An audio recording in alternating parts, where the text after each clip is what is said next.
So this is part 2 of investing in Baltimore, Maryland. We're going to take you back to this real estate auction, right? There's 2 buildings here. Each building has 5 units. They're 2 bedroom, 1 bathroom each. And if you want to see all the numbers, how that was broken down, right? You can go ahead and go back to part 1 right here, where I show you the square footage, how much the rents are, the repairs need to be done. You'll see the sizes, opening bid, all that stuff. That's going to be in part 1. But this one, I'm going to take you inside of one of the units, right? It's completely trashed. I mean, oh, Jesus, it needs a full gut job, right? It was already almost gutted. And you'll also see one of the units where the owner renovated it already. You'll see what he did to it. These units pay particular attention to the size, the bedroom size, the stairs, very small. They're actually wedged stairs, right? I've never seen that before. And further, you'll meet the buyer, the winner of this auction, right? Daniel Borrero, my friends, and Kris Burch. We're going to hang out with the buyer, the winner of the bid, for a little while and ask him some questions. You're going to get Daniel's and Chris's take on this auction and see what other investors were saying as we were looking at this stuff, right? So let's go ahead and head back to this auction and see what's inside of those units. And round up, if I've contributed any value to you, right? Take a second and subscribe to the channel, Roundup. We're passing 67,000 subscribers and we've got almost 2 million views this month. I'm honored that you allow me to pour into your life, all right? Let's head back to Baltimore, guys. Let's roll.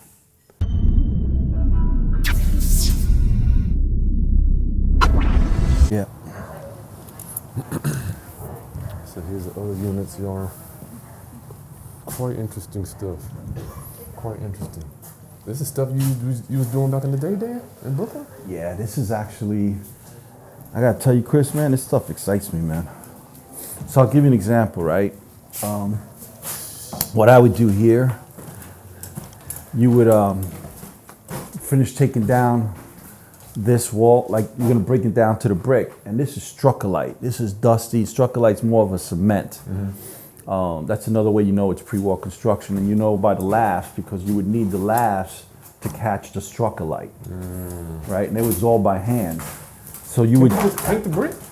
No, well you can, but I would rip this. I would finish just taking down the struccolite and acid wash the brick, brick pointed, and it gives it that authentic look. Yeah. And it saves a lot of money on future painting, future maintenance. This is crazy. One of the things I would do is get the electrical company to move all these meters outside so the tenants don't have to be home. Yeah, we don't even have meters inside in Virginia. But you could see this, now this floor is slanting, so there's an issue with the foundation.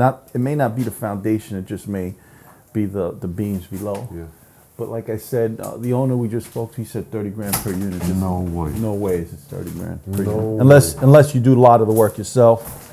But at that point, you're buying yourself a job, man. But then, Dan, if you do the work yourself, how many months are you going to be in here? These 10 units, again, it all depends on the crew that you could get in to come in and make it happen, right? No, I'm talking about if you do the stuff yourself. Like yeah, it makes no sense for guys like you and I to do it, because while we're doing this, we're losing money on opportunities. Heck yeah. This is so nasty. Oh my Lord. At least I like this in the bedroom. It's a small bedroom. Look at this, y'all. Kris, I'll tell you the truth, man. To buy this right, this is at 20 grand a piece. Yeah, I wouldn't even. Yeah. You got to give this to me, right? Yeah. You got to give it to me. This would be 20,000 a piece. I wouldn't want it. Because the numbers don't make sense based on the rent roll. But you know what? You don't notice unless you actually come out here. And then when you come out here, man, Kris Burch. Kris Burch. What's happening? Kris Burch. Introduce yourself, Kris. What's up, guys? Kris Burch here in Baltimore. Baltimore. Baltimore. How you doing, brother? I'm good. I didn't know if you was going to be able to make it. 4 hours on the highway. Poor thing. Is that me or you? Huh? Who's low battery? Is that me? I think it's the fire alarm. Yeah, it sounds like that smoke detector. Yeah. We were wondering when you're going to get here, Kris. Man, I've been This is moving. something right here. This is something. See, my wife doesn't even want to come inside. the exciting one. So that was the one that needs reno. Now let's go on the one that the gentleman said he renovated. So Ann, tell us about this one, Ann. You already wanted this one? This one was totally gutted. So you've got new drywall, you've got, new trim, new floors, new tile, new, Yes, this one. small wasn't but cozy. right. I didn't like And the this is setup where of I'd this like one. to put the VA. Well, Andrew, you do live in a content. 3,000 square foot house, though. I got a preface. And so let me ask you, will the You know? VA in Section 8 allow these stairs so narrow? Yeah, the grandfather. I They're think all they'd be grandfathered in? Yeah. So it's not, they don't have to meet What do new you think, codes? man? No, it really depends if the VA, if the gentleman there has is, to be a in human a that would wheelchair or something like that. consider But this the VA a step inspector will up come meet from me where they here are. in Yes, a that's what we were sense. just talking about, the And I've option. never had trouble Yeah. with stairs. Dan, this is a step up for somebody, no doubt. Oh, without a doubt. They might ask for a railing. Yeah. He didn't So, ask- I was Section just- 8 will ask for railing, Yeah. Section 8 will ask, Yeah. make sure the windows are between code. Yeah. Where they can lock. and Yes. they can- The stairs is what concerns me because they definitely don't meet I'm code. so scared of Well, these but you're stairs. saying they could grandfather them in. Yeah, I mean. So this is another huge downstairs. investment to change things, and you have all the houses Wow, in look at that Baltimore old City plumbing. to change. Yeah. You see, I mean, think about the ones with the circular have, stairs, it's horrible. PVC. So in New York, they actually make you change them. If you do, Yeah. That would be hell. if you do any renovations from. Depending on the extent of the renovation. Good. If you want to do a full gut, they're going to make you change the whole entire thing, which also means it takes away your square footage Right. because you got to put in the bigger stairs and then you have to redesign the whole place. Come on, Dan. This Dan, looks I wouldn't nice, make Dan. it. I wouldn't make it, dude. This is a one bedroom. I would have broke my hip coming down this joint. One What about you, Dan? Dan, I'm listening. what about you? I wouldn't make it on those stairs. So you see what they did? This is a perfect example. That one we just looked at, that was a railroad. Basically what they did here was they just made, when you come to this top landing, an area and they put doors on each side. So they lessen the space of the bedrooms, right? But in here it's a one bedroom. Man, this is crazy. You did a good job here.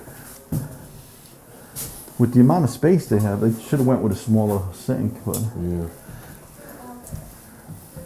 They probably got it on sale. Yeah. So this room's a little so this is the small. deal with this, man, Chris. You know, when you were with your wife setting that up, I was talking to the owner. Mhm. He's really looking at around 420, 420. and he's estimating 30,000. I suspect there's more. Way more than that, bro. So that brings you at 100. The market is going to be about 105. There's not Each. enough room, Yeah, none of this. not even on a long Stairs. term. But hey, man, you look and you go, right? But you know what? You learn. Yeah. We meet Ann, right? Yeah, that's right. Th- Dan, to me, this is gonna require If you're the one purchasing, a you what you brought? specialized skill to be able to turn these around. Is that Yeah, right? this is not something you would get into This if ain't no you fast don't rehab. if you don't have experience. You talking about floors out of square, Dan? Not only that, but- every room's out of square. Not only that, but every penny's going to count based on the acquisition cost. If you don't bring in your construction costs at the right number, You're done. you're done. You're done. You're finished. But I'm just talking about, Dan, your mind, when you see this, is not the typical mind of an average investor that's looking at this. I mean, this is, I could see so many unknowns, Dan. I got to be honest with you. It really isn't. No? The floors. The problem is they have really good footings, but the spacing in between the 2x6s is too wide. They should be 16 This one had the space. same thing as But yours. yeah, but they're more like 24. Gotcha. So you're gonna have to resupport, and then on the top you just use 3/4 inch ply, and that'll really tie it in together. But even the guys you're using, Dan, you can't use a regular guy. No, you need to bring in your guys that know what they're doing. Dude, round up, what I'm telling you is if I were to bring my guys here, I would lose my shirt because they don't know how to turn this stuff around. They're not turning these small spaces, stairs, little things. Dan, they wouldn't even know how to cut them. No. They wouldn't even know how to make it fit. This dude is. This is any contractor would need experience with city work Yeah. on this, Thanks, man. which is I gotta be honest with you, man. I love this particular project. All right, round up. So you've seen the property. So now let's get to some of the backstory. You are actually going to be in the presence of the buyer right now. Also, you're going to get to hear from Daniel and Kris, the thoughts on that property, and just kind of how we wrap this thing up, hanging out in Baltimore. Thank you for joining us. Jordan, Daniel, Kris, what up? Yeah. Hey, what's Good going evening. on? What's going on? Nice to see you guys again. Yeah. So before we get into, I know we got so much to talk about. Dan, you were saying you've been in here a lot longer than all of us. You were saying bigger is not always better, and then we'll get to this thing. Yeah. I guess you want me to elaborate on that. So I've always said bigger doesn't mean better. I've seen a lot of people continuously leverage to go buy other properties. They leverage properties that they currently have. And that's great. I don't have a problem with that. I've actually done it myself. You don't want to over leverage yourself, right?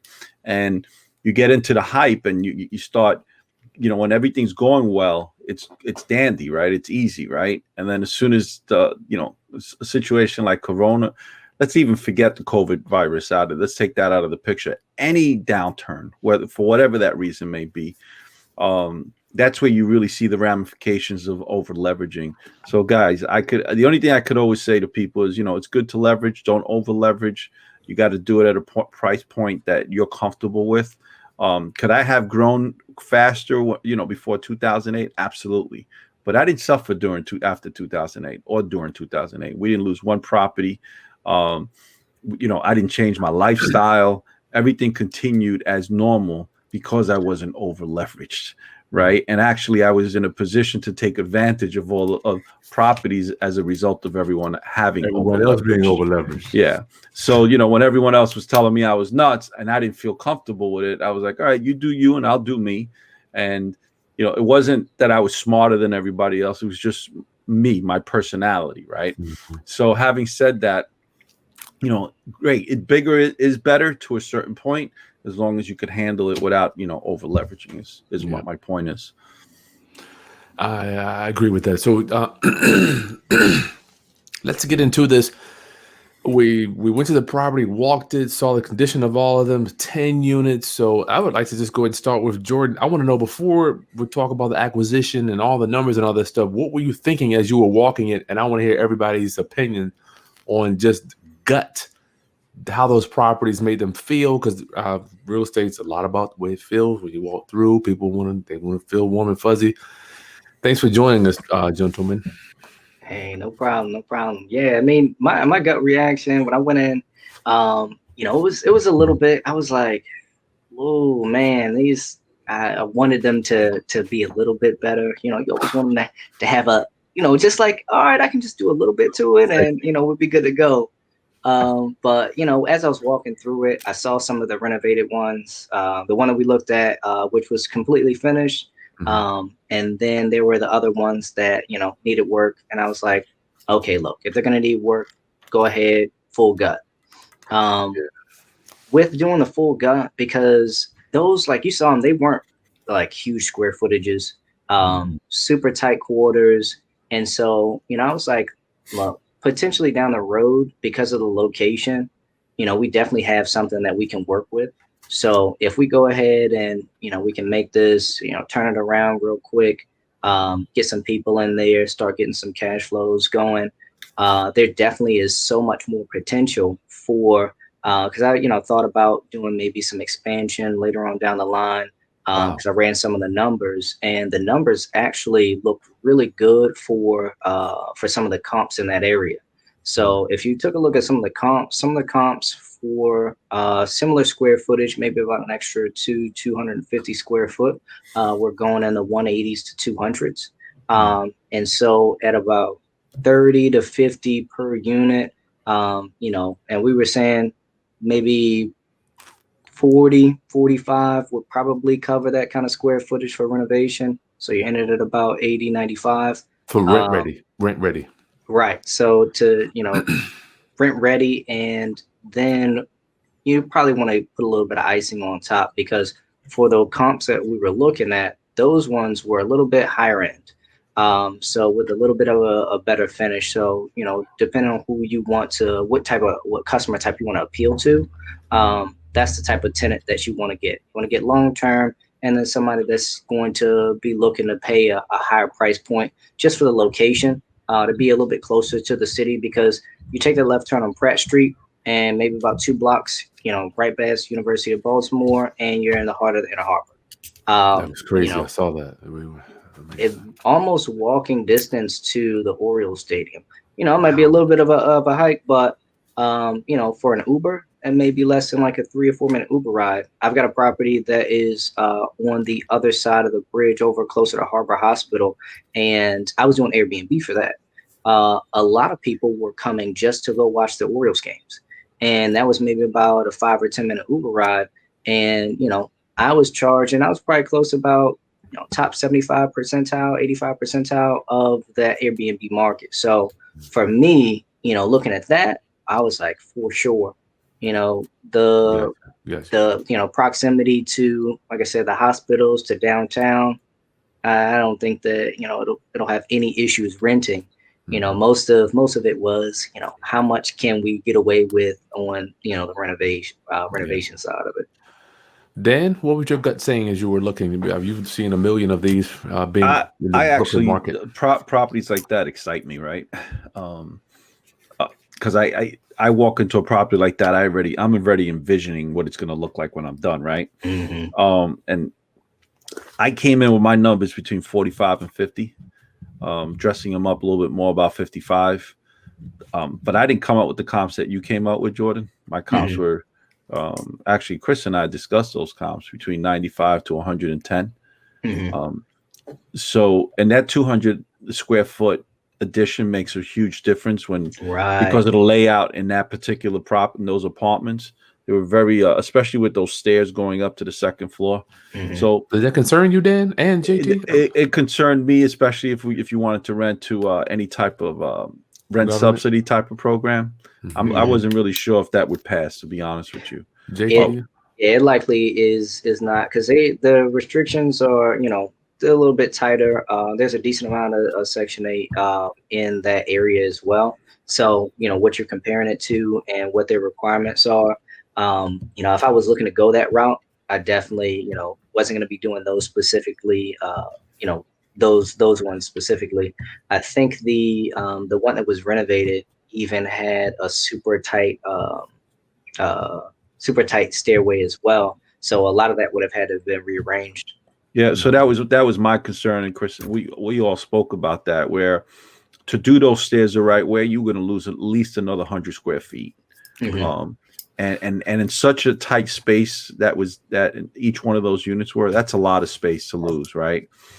So that's why we weren't willing to go up. I mean, I wasn't willing to go up on my numbers, precisely because of that. Because I would have wanted to dress them up, not to have to deal with Section 8, primarily because of the size of each unit, and not having on-street parking. It was all off-street parking. So that's that, in my opinion, your idea going for an upper scale tenant, that would work great. But you're going to have to dress them up more than 50 grand per unit. Burch, what was your gut saying? You from DC, so you got a little more feel on that stuff too. Well, I mean, Jordan would probably agree with me. The difference between some areas of Baltimore and Washington, D.C. are between night and day. Yes. And there's areas east of the harbor that are in Baltimore that are night and day difference between the west side. So, I mean, there's that vast difference. And, I thought it was kind of cool that the whole reason why the four of us are now doing this is that I shared it with Dan. I shared it with Kris that, look, there's this 10-unit auction coming up. I've talked to the auction house. And that's the whole reason we all got there, because we were like 10 units for, starting bid. It was low. Kris mentioned it was like 150 was the starting bid. Oh, yeah. And I spoke to the auction house the week before and kind of went through the numbers with her. Of course, she can't disclose the number, but I asked, would X amount buy it? Would 200 buy it? She said no. Would 250 buy it? No. And where she didn't agree with me, but she felt comfortable saying that I was very, very close, is still, I think, Dan and I discussed, probably about $90,000 above where we thought they were going to sell it for. Yeah. Based on talking with her. But so you asked my initial reaction. The guy who owned it, he was an investor. Obviously, he didn't buy it that long ago. Yep. I pulled it up. I don't think he fixed anything per se on the exterior. He painted it, so it looked presentable, right? Going inside, of course, you already mentioned the ones that have been renovated were renovated on the cheap. The appliances, the finishes, it was just as simple as could be. I did hear him mention, I think Chris or Dan actually mentioned in the first video that he said his strategy was government subsidized income for these properties. But I do, as well as all of you guys, question if any of these would ever even pass in the current floor plan that they're in. So, Jordan, let's get into the numbers on this thing. Tell me what your minds, do you have like a cash flow number you're looking?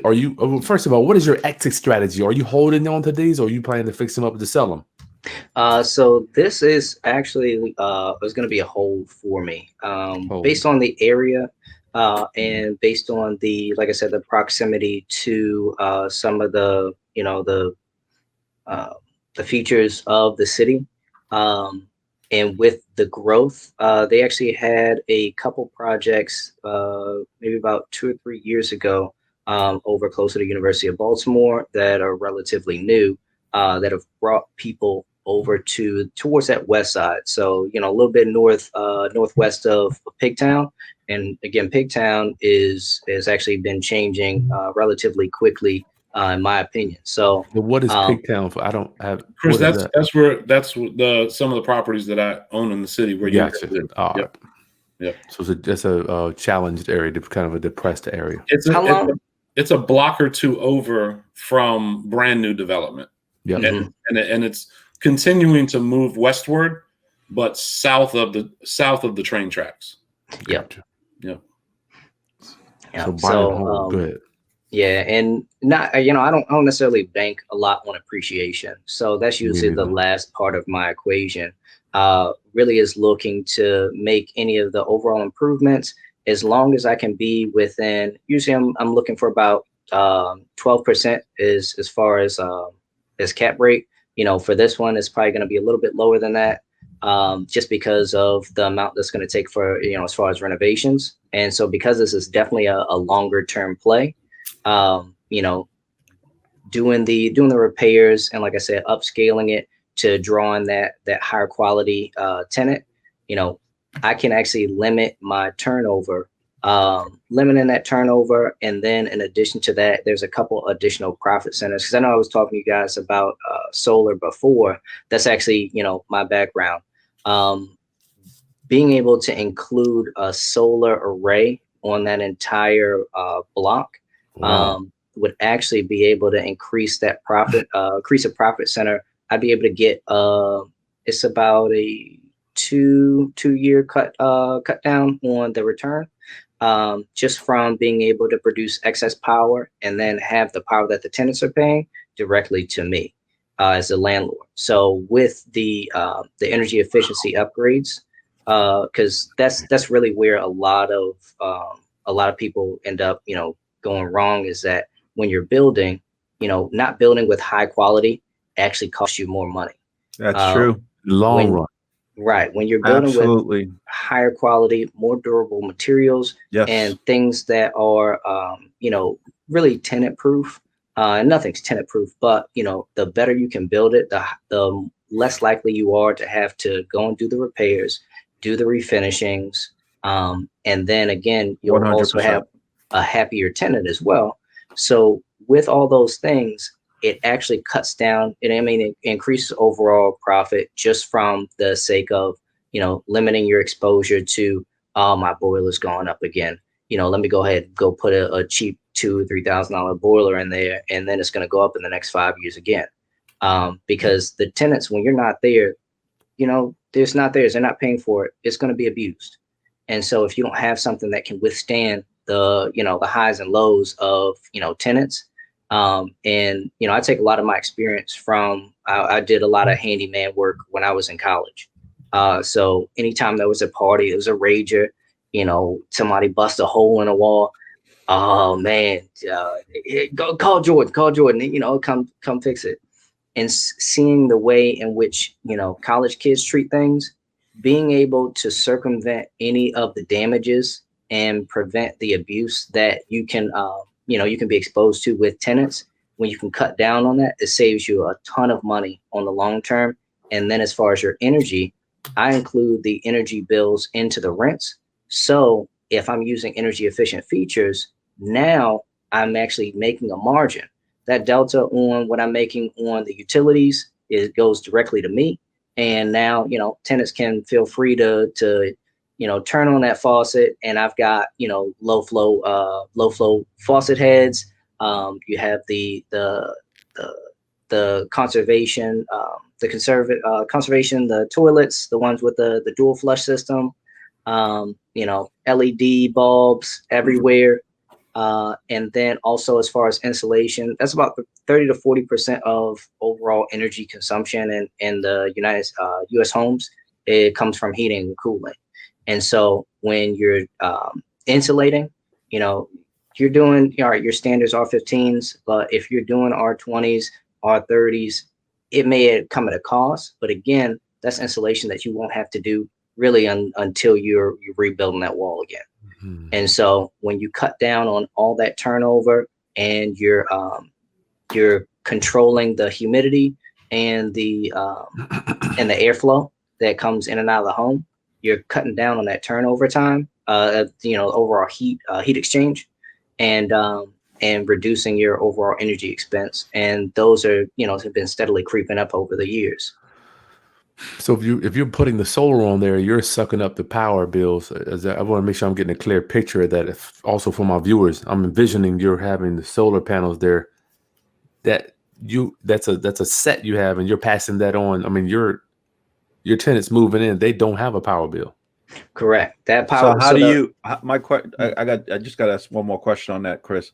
When you explain that to Kris, please explain how you have a separate meter, or how do you figure out the usage per tenant? So with each tenant will still register with the utility. So they still register with BG&E. There is a certain amount that they're allocated every month that's covered in their rent. Anything in excess is actually paid to BG&E. So now for me as the owner, let's say if I know I'm covering baseline $200 and that month they use $250. So I've already made my margin within that $200. In that extra $50, they would end up paying to BG&E. Now, if I want to, right. And now typically, because if you're talking about 10 units, somebody's going to use less, somebody's going to use a little bit more, and it nets out. You do historical usage over the past, and you can pull the data from BG&E for any landlord. They'll let you get data as far back as they have it on that property. And if you look at the trends, you look at what the trajectory is for overall consumption for that year. Average home is, for those that are smaller homes, maybe about 10,000 kilowatts per year. For those size, maybe about 7,500 kilowatts a year. And you size the system, maybe within about 10%, BG&E throws a fit if you try to oversize the system. But you want to do it to the maximum total consumption for that year. And then, like I said, you reduce the amount of ability they have to consume. So all the appliances, you increase your amount of energy efficiency to further lower that threshold that they would pass. And then that is just how you control somebody over consuming or not being able to provide enough for that single unit. And like I said, they're still all separately metered. So it doesn't necessarily make a difference to me because BG&E credits me that same, let's call it 70,000 kilowatts per year for that system. And anything in excess that's consumed is either paid for by the tenant, or if they use under, they actually send a credit back to the owner of that system. And this is aside from any of the subsidies that are received. So Chris, if you're in DC, any homeowner, especially a business owner that is not installing solar, they are missing out. Right now, it is a 26% federal tax credit. So on the total cost of the system, it would be, let's say a $30,000 system, you're getting 26% dollar for dollar federal tax credit whenever you're going to do your taxes. And depending on which state you live in, which is why I was up in Jersey. Jersey has some awesome, they're called SRECs, solar renewable energy credits. DC's, I think they're floating. Are you guys at about 240, 250 right now? At a time you guys were at about 400. Yeah. So yeah, because I mean, in DC, we're doing the whole green renewable. So you can actually not only do the solar, you can actually do a green roof on your property, and you're getting like an additional 10 to 15% on your tax savings as well. yeah, it's everything that's involved in the process of installing the solar. It gets that tax credit applied. Yep. And then there are, like I said, the solar renewable energy credits. Let's say you have a 10 kilowatt system, you're generating 10 credits for the year. If you're at $250, that's $2,500 every year. Jersey's expires after 15 years. I believe in DC, theirs is for the life of the system. So now you're talking about lifetime production. That system typically will pay itself off, and they're closing in on about 7-8 years now. Some of those timelines have been going down depending on the price of the system and the installer. But then also, if you're talking about a commercial purchase, anything that is financed through a business, you also get accelerated appreciation. And so within 5 years, you can write off the total cost of that system, and you get all the tax credits, you get all the SRECs, and then any overproduction of those systems goes to you as the owner. And, just like real estate, you have so many different deductions that you can get against the income that you're getting. It makes it a lot easier to make those numbers work out the way you need them. You sound real knowledgeable on that stuff, man. I'm glad to make my viewers aware. I need to reconsider my thought process on that stuff too. So cash flow, let's talk about your cash flow. Do you have a per unit that you're looking for? Because you're coming in on this thing, from my notes here, there are only three units occupied on that 10 unit, so basically you have to be aware of what you're walking into, Jordan. Tell me your thoughts on that now as opposed to where you want to take it. Right. So right now, I think the rents they were bringing in was at $750. $750, yeah. So But that is. let me ask you guys before you said, do you not believe that's below market? I was looking at $100 to $200 below market. Yeah, I would say it's slightly below market. But I also think that because I actually talked to one of the tenants and he had just moved in. Mm-hmm. So I think that they were maybe in a rush to get him in there, or they had discounted the prices because the specific unit that they were in was actually, wasn't a whole lot going on with that one. So, I did want to ask some more questions about that. So what right now are you, your mind, you have a hope. I cannot imagine how much value that you plan to bring to it. You're walking into it with 3 units rented. Tell me your thought process. Is there a dollar amount of cash flow you want on each one? I just want to kind of see tell me where you're at regarding getting them rented. So as far as getting them rented, so the current ones that are rented we're going to be looking to do, a small bump on those. Mm-hmm. But ideally, I always like to do renovations prior to, so I can justify the rental increases. I don't like just jumping up rents on people just because I'm a new landlord coming in. That never spells, great relationship between the tenant and the landlord. It's never a good way to start your relationship. No. Right. So, really, go ahead. What do you think you can get over there, Jordan? Will you keep them 2 bedrooms? So actually with the market, checked a few of the rentals. They were anywhere from 11 to 14. Wow. I've seen a couple that were 16, but those were some of the larger 2 and 3 bedrooms. So those ones were getting above that 16 range. Holy cow. And so if I'm adding that much square footage on, enough to be able to get an extra bedroom in there, that's what we were looking at. But, as far as whenever I run my numbers, I'm looking to be more conservative. So, So from Jordan, that, just a quick question before you say Go that. ahead. So you're comparing that to at least units that are 200 to 300 square feet. So were you looking to add to the bump out in the back if there was room? What were you looking to do to add that additional value to justify that the rent that you're stating? So it was going to be the bump out in the back. From what I was looking at, it was a couple that looked like they potentially may need new roofs.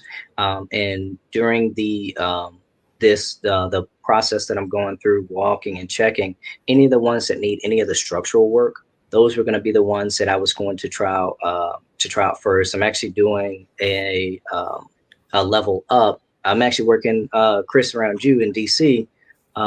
On a project now, we're adding it's an additional 700 square foot on property in L Street.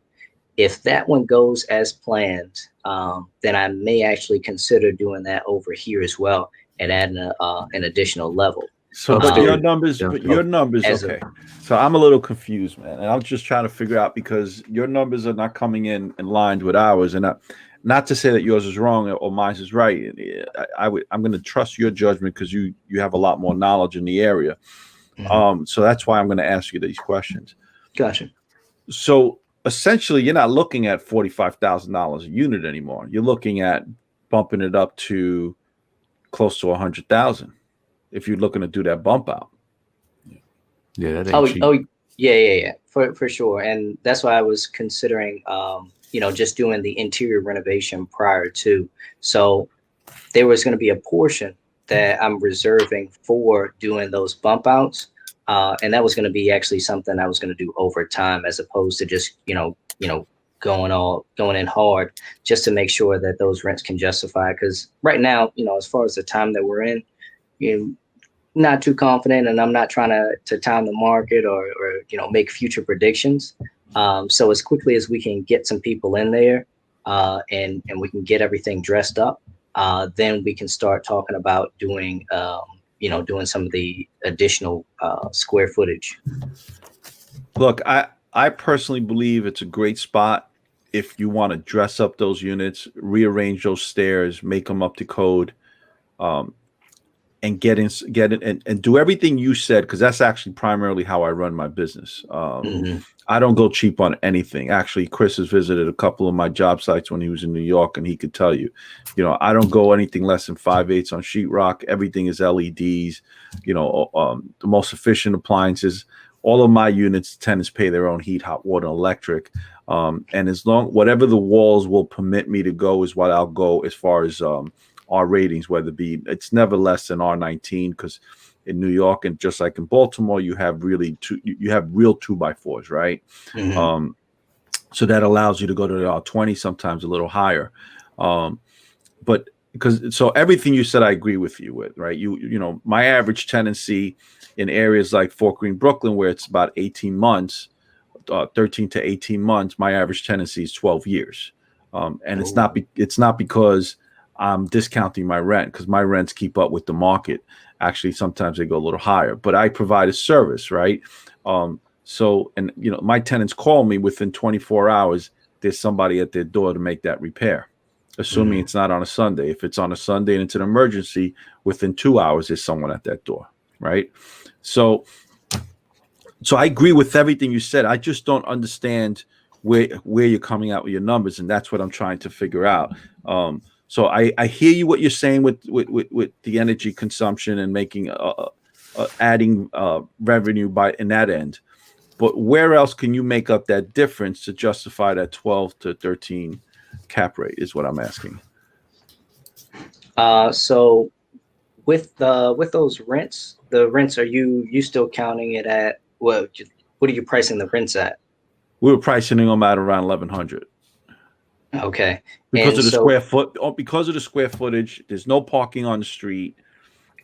There's a good and bad to that, right? Because now the way I envision that is if you dress up the units, and you specifically target a specific market that enjoys being in a little cul-de-sac type of atmosphere. You put some flower pots out, you clean up the entire street, whether it's your property or not, you clean it up. And it becomes an enclosed community, right? Mhm. People are willing to pay extra for that, and put aside the inconvenience of parking your car 2 blocks down the road, right? Mhm. So, but I still don't have those numbers, right? That's what I'm trying to figure out from you, Kris. Do you see where I'm coming from? Either one of you, Chris's? Yeah. Well, No, I want to follow. Go ahead, Kris. no, I actually I somewhat agree with your questions and not being critical at all. But even on for me, even on a long-term scope, if you're talking about doing bump outs, you're going to drastically affect your cap rate at the same time. Mhm. You're now further investing into that, hoping that that's going to come back around. I think that immediate neighborhood, that Union Square is basically the neighborhood that property is in. It leaves a lot to be desired, but there's so much potential. Mhm. Dan mentioned in the earlier video, you're not going to find that architecture all over the city. A lot of that architecture has either been burnt up or torn down. Deleted. Yeah. I guess my long-term question would be, at what point can you get the properties to the $1,100 a month? Between now and when, in our time today, it's an uncertain thing. So I don't question that today, but what is it going to take you to get those properties to that condition? And over what time period are you going to start to see some sort of residual return? And so I think that a lot of it has to do, and like I was saying, because for me, the solar becomes the strategic part of the investment, just to be able to say, if for the 3 properties that were on the very, what is that, the very right side, being able to start on those within this year and get them all new roofs. With the roofs and those bump outs, the roof down to the deck qualify for the ITC. So any of that bump out, at least about 40% of that is covered by that ITC. So that's the part that does become a bit of a benefit. There's a savings on doing those bump outs. And if those are, actually necessary to do, even if they aren't necessary to do, those can actually be baked in on as far as like the long-term numbers go. So let's say if, within the next 2 years, I can actually get the remainder of the units done, including the roofs, including the solar systems, with the additional square footage. And if I'm going to be putting the structures up for the panels themselves, then they actually get rooftop decks, like Wow. not necessarily anything that's like large scale, but with building onto flat roofs, and the study has to be done for the like the structural has to be done. If those are without any like the height restrictions, because there are only 2 floors, because that's typically what you'll run into is after you get above 3 stories, there actually are height restrictions and it becomes a lot more expensive. But if we keep it at 2 floors, and we can take the tops off and get the at least a 20% tax credit on redoing the roof and the roof for the bump outs, those actually cover a lot of the costs that you would have to see at least about a 2 or 3 year return. That's actually getting subsidized with the install of the solar system.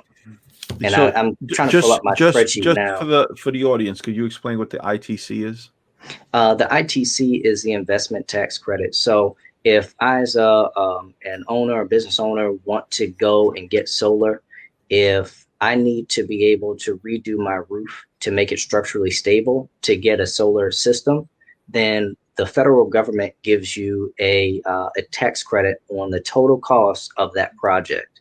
So, a $30,000 typical solar system, installed by, an accredited installer, that is just for the hardware and for the installation itself.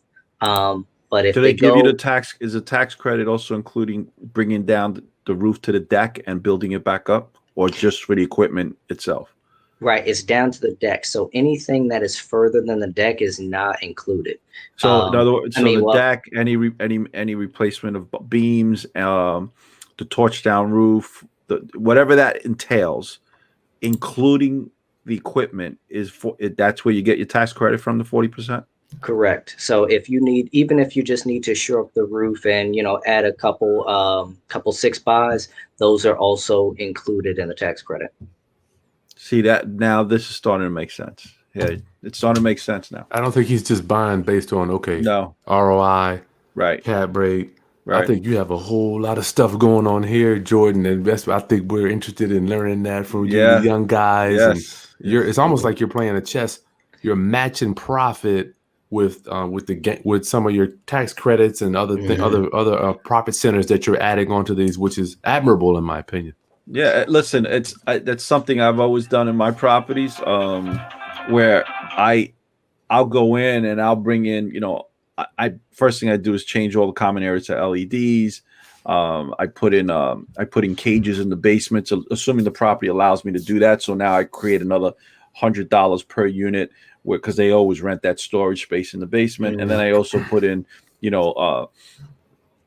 depending on the size of the property, the washing machine, the dryers, and that's another source of revenue, right? But you're taking it to a whole different atmosphere, right? Would you not say? Wouldn't you agree, Kris? Yep. Yeah, it's real. I commend you, man. It's really interesting. Thank you for sharing that with us. Let's get to your ROI. Not ROI. I got my notes here. Do you have financing? That's right. I want to talk to you about your financing. Are you a cash guy, or do you have a debt service on these things, JT? I don't want to push you too hard at what you want to talk about. No, it's not a problem. So I've anticipated for debt service. So I already have a couple lenders that I've worked with in the past. I have been looking to source for some different lenders that actually do more of the community involvement. But ideally, I'm actually looking to bring in some other investors that I've worked with. Some of them up in New Jersey. And then also some of my family members to be able to actually get in on this, so that if we're counting paying an interest to someone, then it should be kept within our community, within our local environment. So just as far as the initial bridge, we got the traditional stuff, but I look at it as something where if you're investing into the community. And, my family members have been here for, 40 and 50 years plus. So, I want to give them opportunities to be able to, own a part of this and to continue this on in a perpetuity, because that's something I'm really about, is generational wealth. It's about legacy building. And so being able to give that to a bank, they don't give the same type of love. They don't necessarily care about what's going on in the community. They're just looking at the bottom line, and where you can say, well, hey, look, I've got people who have been here, who know what's going on. They see the potential, and they want to see, everybody in this community do well. Those are the people that I want to, have involved in this project as opposed private to money. Private money. Right. Got it. Yeah. It makes me feel so good to hear a young man like yourself speaking like that and actually out there doing it. That's what really makes a difference, right? You're not saying it, you're doing it, man. Congratulations. Good for you. Thanks, So I got a thing on. Let me ask you about. I was brainstorming. Is condo conversion on your radar, or is it even available in that area?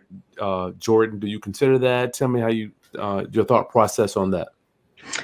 So that's the thing that I will probably have to say I'm not as familiar with, with changing into condos or looking to do any type of structure or setup like that. But, if you've seen things in the past that, have worked for you, or if you've seen work for other people, I'm all ears. Like you've seen, I try to get as creative as I can, take any opportunity, whether it be to make the quality of living better, make the actual structure itself better. If you think that that's something that would be ideal for that area, then for sure I would. I'm definitely open to something like that. I had no idea. As you're talking about solar, and I'm just trying to obviously figure out how to pass value on, just like every other serious entrepreneur, just pass the value on to the end user. Just curious about it. That's all. Having each one of them their own tax parcel that Mhm. way, so. And And I've already actually, like I said, being able to bring it back. My family, like I said, my brother, my dad, my uncles, my cousins, we all invest in real estate. Um, wow, and so, being able to give them an opportunity to get in on this would be able to, we've already spoken to a couple people that are in transitions. Some people have already, express interest in moving in. So if it were to be like a co-op, where everybody owns an individual piece, maybe. structures like that, like I said, I'm very willing to get creative. Um, and if it either empowers other people to get invested in real estate or to, do deals of their own, why would I stop that? I want more people to do this because, for me, it's been very beneficial. So let me ask you about those stairs, Jordan. Would you Mhm. change that? I was literally, and I want to be transparent with me. My feet were barely fitting on there. Is that Yeah. common up there? I mean, I feel like I would personally, I know I would end up breaking my back, breaking an arm, leg, something going down the steps if I lived there. So a couple of things that popped into my mind were, I was like, all right, I could probably go on the cheaper end, but if I'm going to go cheaper, it's actually got to be something that's worthwhile. And I've seen a couple of it's a particular geometry that will allow more square footage on the step to be more sure when you're using the step, when you're climbing the stairs, and they actually have them that they are angled. And it would be a lot easier to be able to show you the image of it. But I've got it saved in my ideas and concepts because I am as far as like modular design, I love efficient like modular design. Being able to take and maximize a very small space because in America we've got so used to living in huge 4,000 and 7,000 square foot homes and stuff like Right. that. Um, but to be able to maximize a small space so that it feels much larger, you definitely have to get creative with some of those things. Or if I were to take that, entire staircase out and then do the iron spiral staircase, that was also something that I was playing around with. Gotcha. That would take up less space too. I guess it would be compact, going straight up. Hmm. Good idea. Good idea.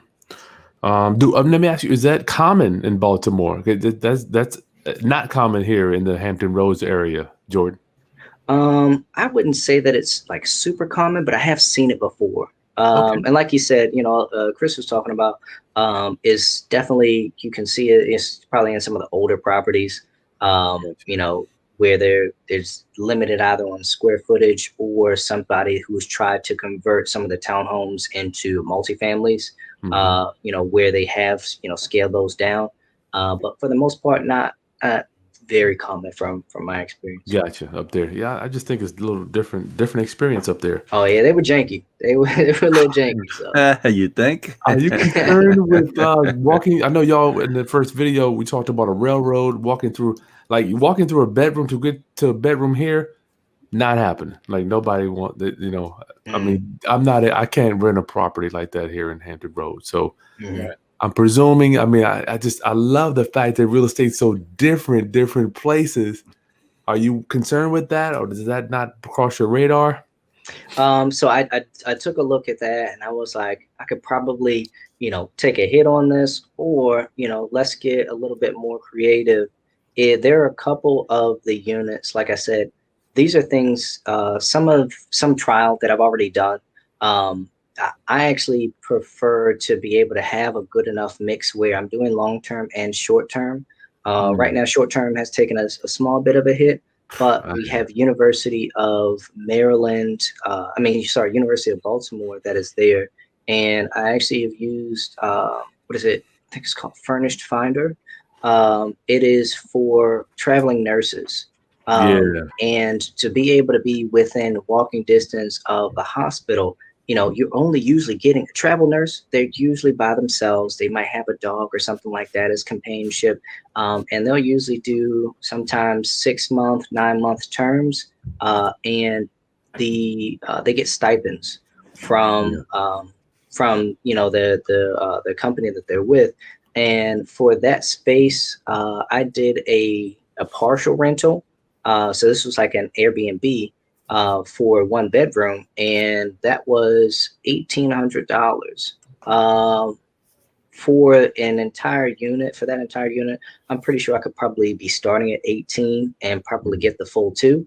And so those, for the ones that were railroads, like I said, if I wasn't going to do the staircase or the modified stairwell, if I have to deal with a railroad, then that was something that I was going to go ahead and do for those. Yeah, they're less concerned because they won't be staying there for long term. Is that what you're saying? Yep. And for somebody who's solo or really more works more like a studio, that's not necessarily a concern because now that's just an office space, and then their bedroom. Yeah. Burch, Borrero, y'all got anything else for Jordan? You got all my questions answered. I mean, you got financing, you got your ROI, cash flow. You're talking about the flow of the property, what you plan on renovating them. That's what I had. Yeah. Well, I'll add one thing not targeted towards Jordan, but Kris, in Hampton Roads, would you buy a house without a driveway? Would I buy a house in Hampton Roads? Yes. However, okay, I would get such. I mean, they would have to give it to me. It would be a discount. Well, my point being, I've never my entire life. I grew up. I was raised in DC. I still live in DC. I have never had off-street parking. Now, I have been able to park on my street, right? But that's dependent on if the 20 other houses aren't doing something that evening, or there's not an activity around the corner at the church. To me, it's a more urban environment where people. I mean, Dan will probably tell you some of his tenants, they don't care about parking because they don't plan on having a car because they're going to jump on the train. Yeah, I would say 95% of my tenants in the city here don't have vehicles. No. Yeah, and my point being is, Dan has mentioned before in previous videos, some of his best real estate is a garage or a parking lot. Oh yeah, right. Yeah. So similar to the DC market, the Baltimore market, there's an added value by having a garage or on-street parking. That even further adds to it. Yeah. So one of the places I saw what you could add a lot more value is buying the lot. So according to the realtor there, one of those lots was actually owned by the city, and according to the laws in the city, the property owner could get that at a discounted price, right? And then the one that was across the street, which was next to the other 3 properties, is owned privately. Now, I would actually even be willing to pay that person a premium for that lot because you're going to be able to get so much more per spot from those same individuals living there. So yeah, I've made a lot of money. So Jordan, just to give you some history on my side, I bought vacant lots. Before you go ahead, I want to know what Jordan thinks about that. I mean, you're in it, and that's exactly what I was thinking. So I was like, for the 2 lots that are there, depending on how many spaces we can get, see what the profitability is on it. And then just like you spoke about before, being able to have that private almost type of community, whether that either be an area for additional parking or that be a private space, let's say before the rooftop decks are there, as far as like a recreational or community space, and then be able to fully have yourself isolated. That is where I was thinking about being able to add some of that value, so that people are, much more attracted. But the parking, I was like, I gotta figure something out for this Yeah, I was parking. They need a figuring parking because I pad. actually went and looked at the plat maps from the city plat maps. You could actually get 3 cars per each one of those lots. Nice. Okay. Not into and leaving enough room to get in and out, right? Right. And then, so like I was saying, also with the travel nurses, because it's Maryland's right there. Getting the city bikes, getting Ubers, and then walking are all viable options. So depending on what the ratio is, if I'm doing maybe about a third or 4 of them, that are 2 travel nurses, like I said, just to buy the time, then I would actually have 6 spaces that were available for long term. That's right. So it's a little bit of a balancing game and problem solving on the fly, which that's what I have fun with it. That's what we do. Right. That's what we do. So what were you saying? Yeah, Dan, I cut Dan off because I wanted to hear I was saying that my biggest profit margins have come from garages and parking vacant land that I've converted into parking lots that eventually I hold on to it eventually until the developer decides to buy from me at a premium price, right?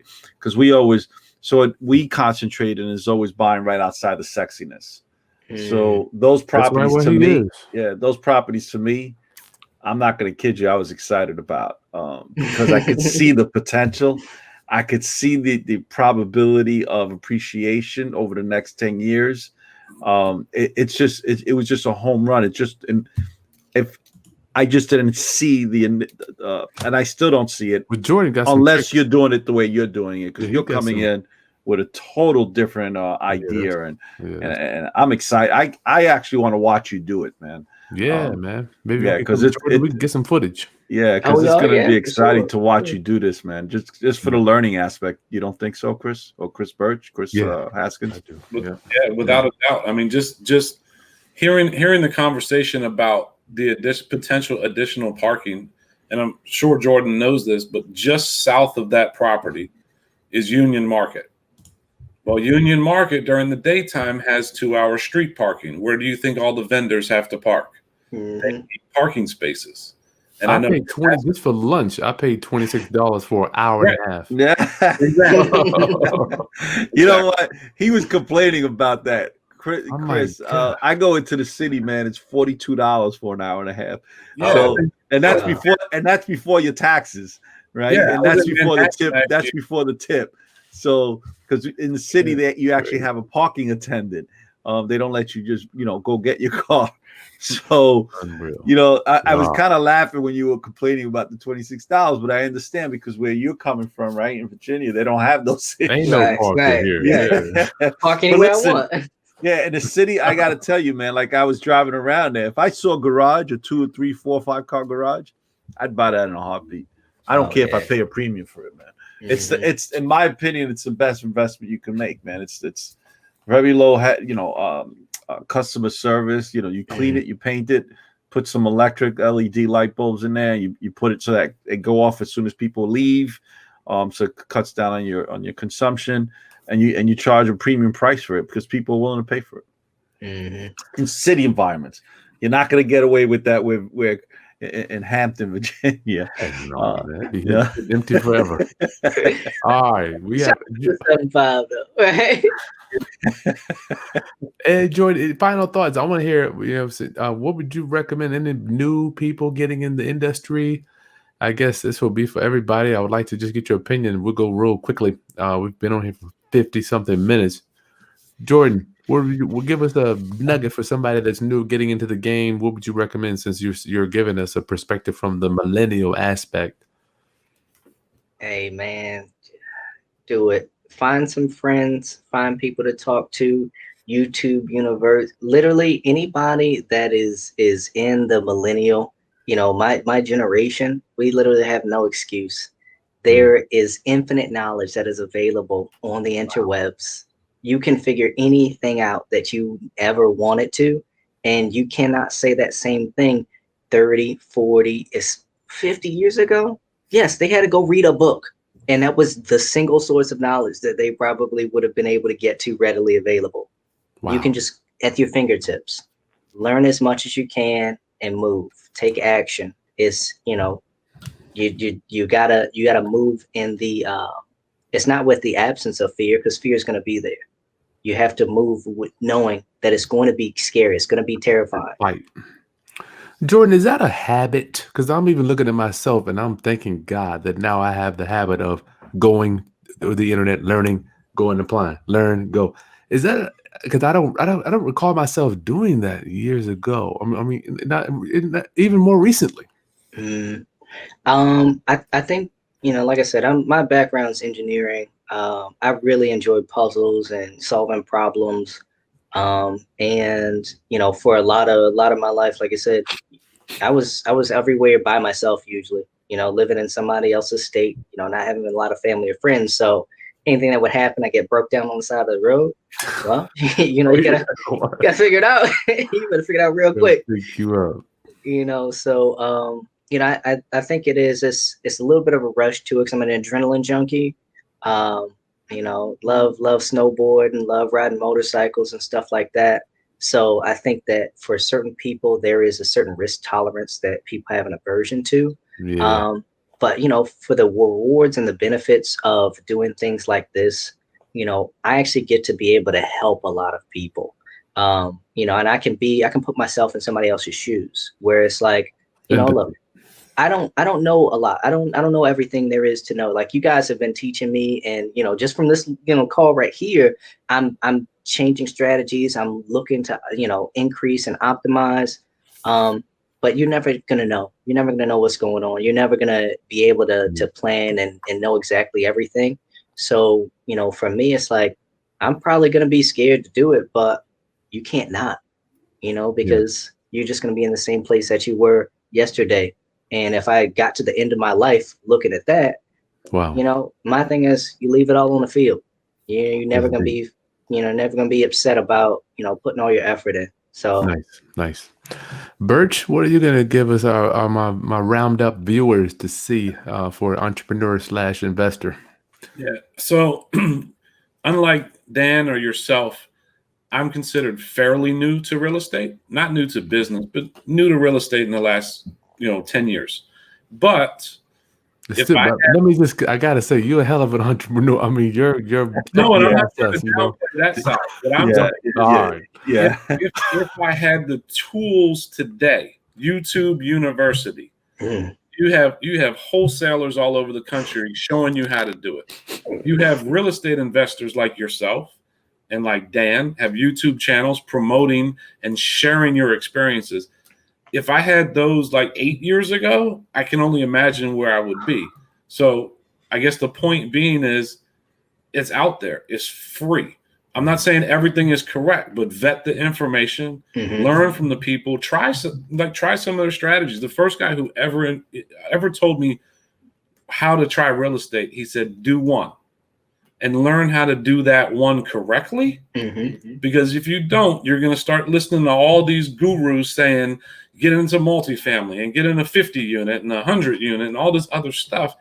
Just learn how to do it. You know, you're going to learn it quick. You could learn how to buy a piece of real estate, finance it, private money, however you do it, learn how to locate a tenant, vet a tenant, and then learn how to do that. You know, Kris Haskins, Dan Borrero, they're doing it for free on YouTube. I mean, take that information. It's free and you can learn from it. Like, just do it. I don't think people realize that 10 years ago. Anyway, I don't even want to go there. Yeah. Burch, thank you. Borrero, final thoughts, man. We'll get out of here. Final thoughts, man. Stop over analyzing the deal and just go do it. I mean, you could prepare. You know, I'm a stickler for preparation, and I'll beat a dead horse as far as research is concerned to death, right? But at the end of the day, you got to, you know, take the risk and get over the fear. You know, it's as Jordan said earlier. You know, there's never going to be a time you don't do the deal without having some fear, and that's okay. Every one of them. Yeah, that's okay. Every one of them. But what reduces my fear factor is the research I did in preparation before I made the deal. I look at every deal as to why I shouldn't do the deal rather than why I should. Talk me And in. if it still makes sense, then I'll proceed with the continuous research. But at the end of the day, you stop over analyzing the deal. You know, whether you listen to Kris or any one of us on any one of the four of us here that are willing to give out this free information, or go to someone else that's irrelevant, you know, get it. It's free. Just get out there and do the deal. You'll learn more by actually doing it than just listening to us. Messing it up. Yeah. Mess it up. Okay, gentlemen, this has been an honor, man. And just round up. I hope you guys, I don't know how many years of experience you have here. Damn, probably like 100 years of 100 years. What I like to do is just half of it's dead. Yeah. You know, I got to tell you, I love doing this, guys. Thank you so much for participating and let me participate in this as well. I want to come on and do it. This is our recording, but I want to see if you guys would, after this is released, if you could come on live and we can take some questions from around the country. I'm sure it would just blow crazy. We'll be on there all afternoon, man. Right. Well, the holidays. I'm like, look, the holidays are coming, so let's see. Jordan, man, when you're doing this work, man, please send us some photos, man. I'm excited for you, to be honest with you. I'm like, you know, that's the best part about this business is that if you're successful, you don't begrudge someone else's success, right? Yeah. And if you see somebody's doing something different, you're like, damn, let me watch that. Yeah. And I get it. It's like, I love watching people do their craft, whether it's they're masonry men or real carpenters. You know, when you see guys that love doing what they do with their hands, and they do it so exceptionally well, and similar to what you're doing, Jordan, right? I enjoy watching it, right? And at the same time, I'm learning, right? But again, please keep us informed, man. I look forward to your success in this project. Thanks. Appreciate it, man. Round up. Okay, subscribe to the channel, like the content, share with any other investors or newbies that are interested in getting into this multifamily. Keep your mind open. That's why we want to hang out. My thing is we're bridging the gap between our elders and the millennials. Great ideas. Yeah. Round up family. See you soon. Good night, guys. Take care, man. Take it easy. Bye-bye.